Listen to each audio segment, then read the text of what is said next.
Buenos días, profesora y compañeros. En esta oportunidad les vamos a hablar sobre las fichas farmacológicas. Yo les voy a hablar sobre el medicamento de heparina. El nombre genérico es heparina, el nombre comercial es heparin Hepar.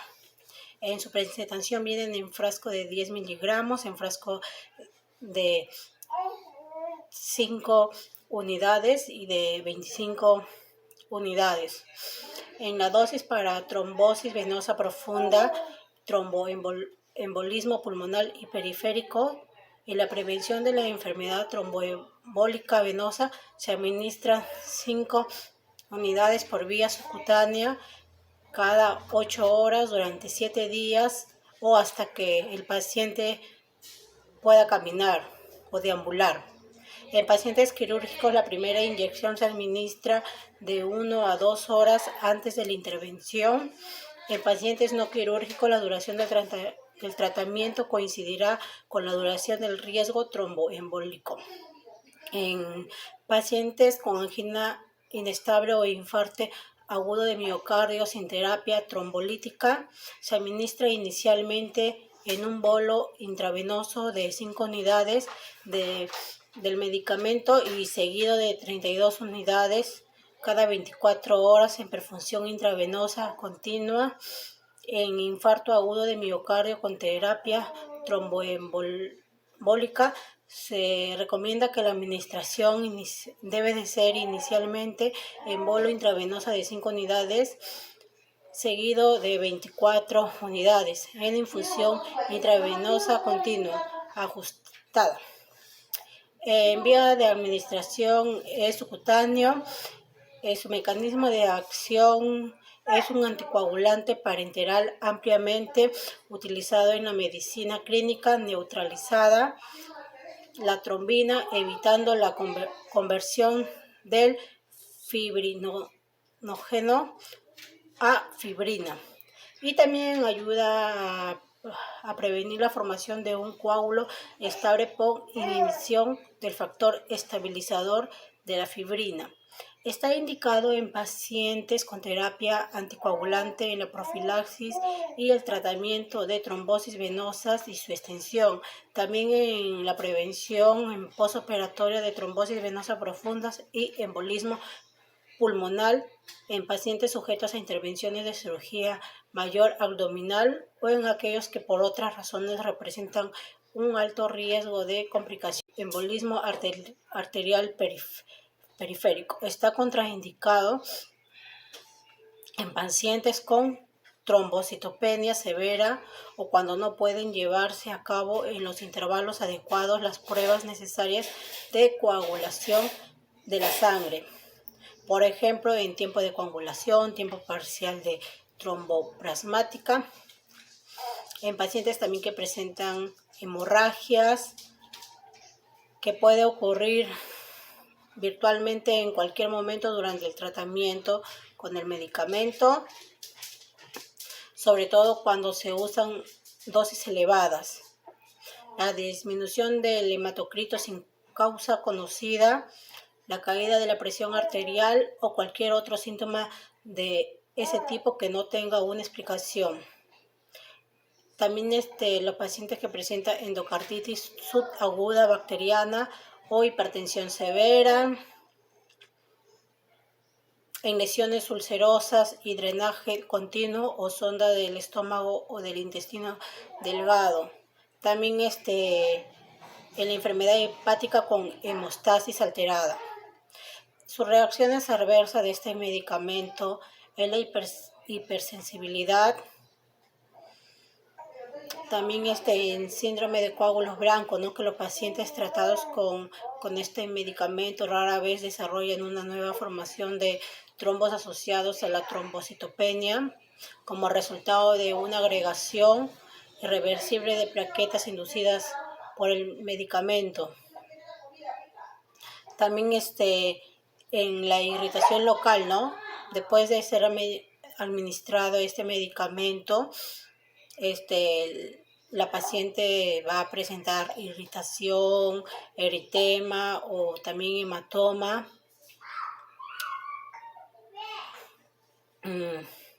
También va a haber picazón, sensación de ardor.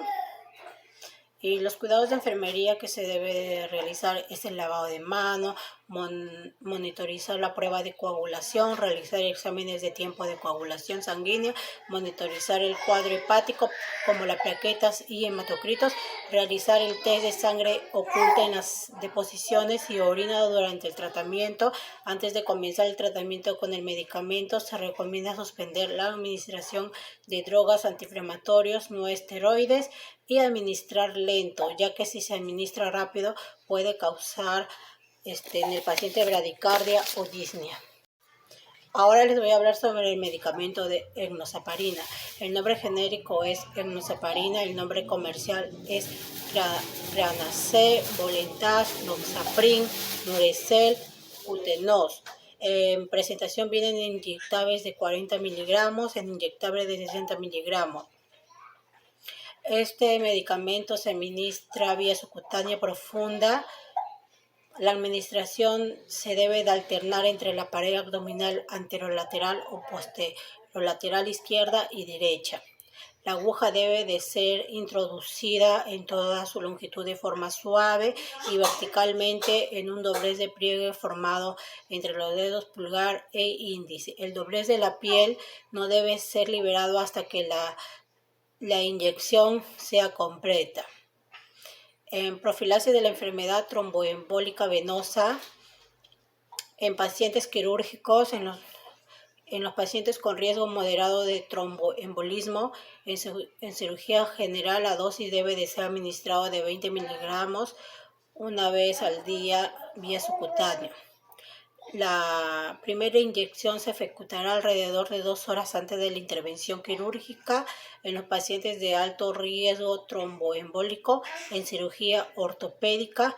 La posología del medicamento debe de ser de 40 miligramos al día por vía subcutánea. En profilaxis de tromboembolismo venoso en pacientes médicos, la dosis recomendable es de 40 miligramos al día vía subcutáneo.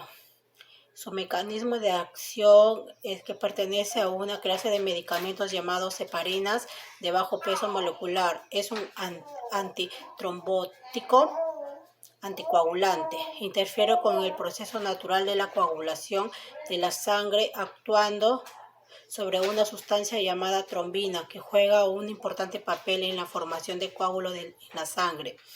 Está indicado en pacientes con profilaxis de la enfermedad tromboembólica venosa, en pacientes quirúrgicos con riesgo moderado o alto, en particular en aquellos que son sometidos a cirugía ortopédica o cirugía general, incluyendo la cirugía oncológica. En profilaxis de la enfermedad tromboembólica venosa en pacientes médicos con una enfermedad aguda como la insuficiencia cardíaca, la insuficiencia respiratoria, infecciones graves o enfermedades reumáticas y la movilidad reducida con un aumento del riesgo de tromboembolismo venoso. También en tratamiento de la trombosis venosa profunda y embolismo pulmonar. En prevención de la formación de coágulos en el circuito de circulación extracorpórea durante la hemodiálisis. En síndrome coronario agudo para el tratamiento de la angina inestable e infarto de miocardio sin elevación. Está contraindicado en pacientes que presentan sangrado activo clínicamente significativo y enfermedades de alto riesgo de la hemorragia. En úlcera gastrointestinal, presencia de neoplásica maligna con riesgo de alto de sangrado. En cirugía cerebral, en endocarditis séptica, espinal u oftalmológica recientes, o también en pacientes con sospechas o varices esofágicas confirmadas, malformaciones anteriovenosas, aneurismas vasculares o anomalías vasculares mayores, intraespinales o intracerebrales. Sus reacciones adversas de este medicamento es que se va a presentar sibilancia, sensación de dificultad para respirar, coloración azul de la piel, inflamación del rostro, también en los labios, también en la lengua, va a producir una tos intensa, sensación de rigidez o dolor en el tórax, hemorragia, trombocitopenia, trombocitos, dolor de cabeza, la urticaria, prurito, eritema, sensación de mareo, náuseas, vómitos, irritación y dolor, hematomas, inflamación o enrojecimiento en el sitio de inyección. En cuidados de enfermería lo que se debe realizar es el lavado de manos, controlar los signos vitales, colocar al paciente en decúbito supino para poder administrar este medicamento, administrar mediante la vía subcutánea profunda, normalmente en la pared abdominal anterolateral o posterolateral, alternativamente del lado derecho y del lado izquierdo. Antes de comenzar con el tratamiento con la enoxaparina, se recomienda suspender la administración de drogas antiinflamatorios no esteroides. Vigilar las reacciones adversas que puede presentar el paciente, ya que se puede producir hemorragia en cualquier órgano. Se recomienda administrar con precaución a pacientes con trombocitopenia y alteraciones plaquetarias graves, insuficiencias hepáticas y renales. También en hipertensión. Con lo que es la petidina, su nombre genérico es la meperdina, su nombre comercial lo tenemos con Demerol. Lo que es su presentación tenemos en ampolla de 5 miligramos, contiene 100 miligramos. Su dosis son, lo que es vía de intramuscular, su cota es de 25 a 150 miligramos de petidina, en lo que es la intravenosa de 50 miligramos de cloruro de petidina, que equivalen a 0.7 miligramos de cloruro por kilogramo de peso. Su vía de administración lo tenemos intramusculares, subcutánea, intravenosa.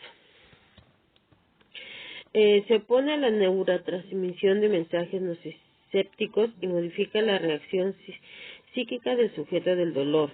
La acción analgésica de la petidina es de 5 a 10 veces más débil que la de morfina, de 60 a 80 miligramos. Corresponde a 10 miligramos de morfina. Tiene un efecto depleroso sobre la respiración que se antagoniza con la administración de la naloxona, principalmente metabólico. La norpeptidina tiene una potencia analgésica 2 veces menor y puede favorecer la aparición de convulsiones.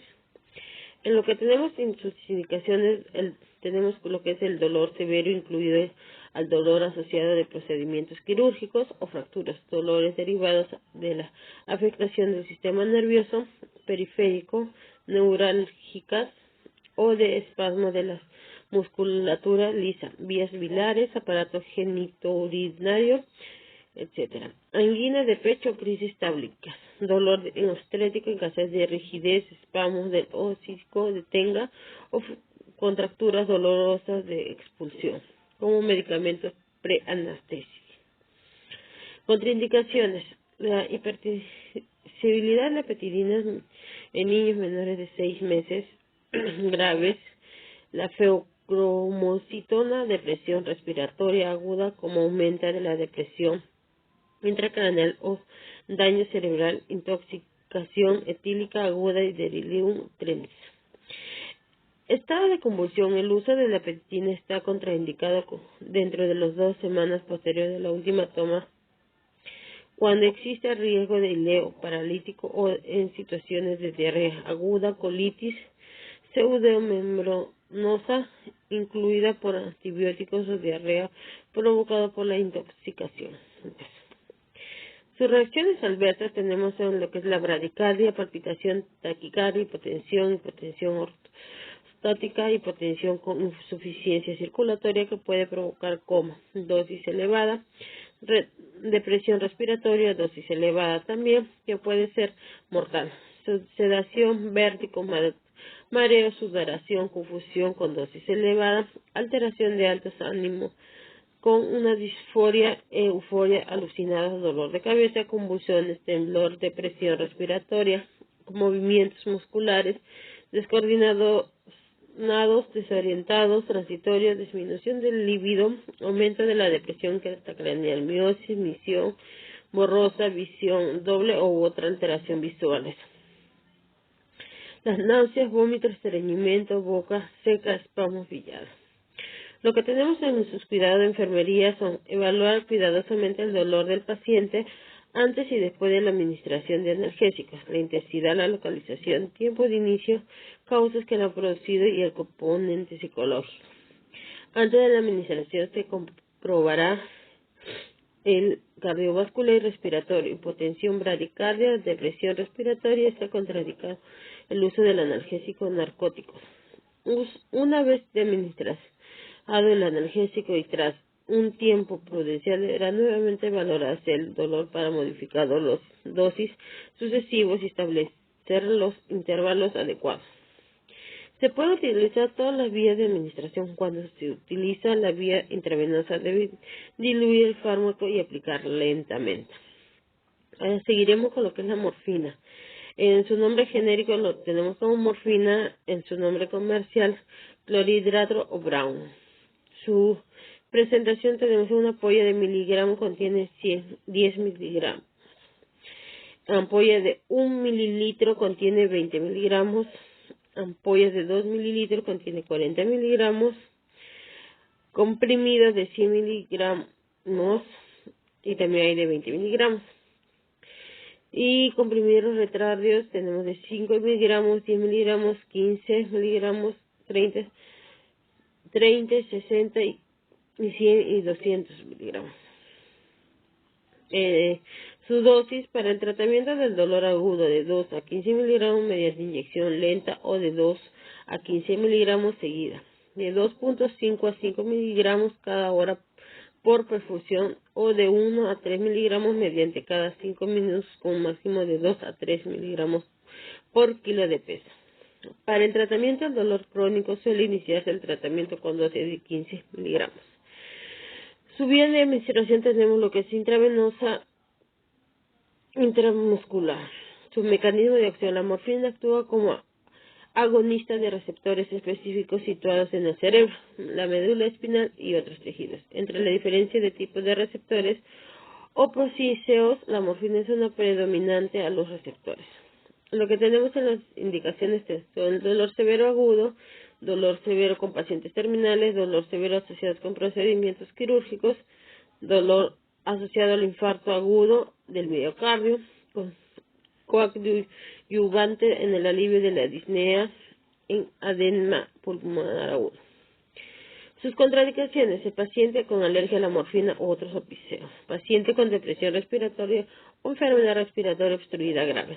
En caso de infección en lugar de la inyección y paciente con alteraciones graves de coagulación, la administración por vía epidural o intratecal está contraindicada. Pacientes con depresión respiratoria o enfermedad respiratoria obstructiva grave, pacientes con asma bronquioagudo, pacientes tratados con inhibidores de las monoaminoxidasa o durante 15 días siguientes a la suspensión del tal tratamiento. Pacientes con enfermedad hepática aguda y o grave, pacientes con lesión craneal, aumento de presión intracraneal, pacientes en coma, pacientes con espasmo de tracto renal y biliar, pacientes con el alcoholismo, pacientes en riesgo y delio paralítico, pacientes con colitis ulcerosa, pacientes en estado de shock, en caso de infección en el lugar de su inyección y en pacientes con alteración grave de coagulación. Reacciones adversas: confusión, insomnio, alteración de pensamiento, cefalea, contracción muscular involuntaria, somnolencia, mareos, broncoespasmos, disminución de la tos, dolor abdominal, anorexia, estreñimiento, sequedad de boca, dispepsia, náuseas, vómitos, hiperhidrosis, astenia, prurito, depresión respiratoria, retención urinaria más frecuente vía epidural o intratecal. En lo que son cuidados de enfermería, obtener una evaluación inicial del dolor del paciente y reevaluar con frecuencia para determinar la eficacia del fármaco. Evaluar el estado respiratorio del paciente antes de cada dosis.